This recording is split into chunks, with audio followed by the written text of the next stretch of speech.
దీనికి జగన్ నిన్న ప్రశ్నించినట్టు అసలు అతనికి Z+ కేటగిరీ ఉందా లేదా?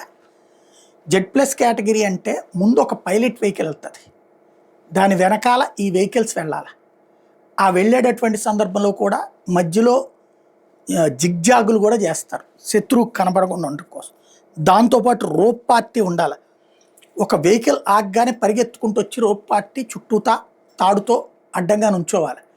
ఆ తర్వాత జగన్ వెళ్తున్నప్పుడు కూడా రోప్ పార్టీ అటు ఇటు జనాల్ని ఆ రేంజ్ డిస్టెన్స్లో ఉంచాలి. మధ్యలో ఇతను వెళ్ళేటట్టు ఉండాలి.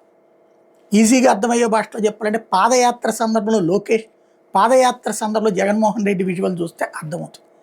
అది ఒక సిస్టమ్. చంద్రబాబు నాయుడు గారిదైనా కనబడుతుంటుంది. అట్లాగా కాకుండా మీదకొచ్చి పడడం ఏంటి, బాయినెట్ల మీదకి ఎగిరి దూకడం ఏంటి, ఎగిరి మీద పట్టడం ఏంటి, అట్లాగే ఆ కార్ల కింద పడేటటువంటి పరిస్థితి ఏంటి, కారు కిందకి పడితే పోలీసులు పట్టించుకోకపోవడం ఏంటి, పోలీసులు తీసుకెళ్ళి చేర్చాలి కదా, అక్కడ నడిపేది కూడా పోలీస్ డ్రైవరే కదా వాహనాన్ని, ఎదురుగుండా ఉన్న పోలీసులు పట్టించుకోకపోవడం ఏంటి, ఇవన్నీ $1 మిలియన్ ప్రశ్న.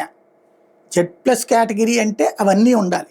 అవి ఉన్నట్టా లేనట్టా మామూలుగా ఎమ్మెల్యేకి వీళ్ళు అంటున్నట్టు పులివెందుల ఎమ్మెల్యే అన్న తరహాలో భద్రత కల్పించారా, ఇది తేలాల్సినటువంటి అంశం. మెయిన్లీ ఫ్యూచర్లో జగన్కి ఏదన్నా జరిగితే ప్రభుత్వానిదే బాధ్యత అవుతుంది అన్నది గుర్తుపెట్టుకోవాల్సిన అంశం.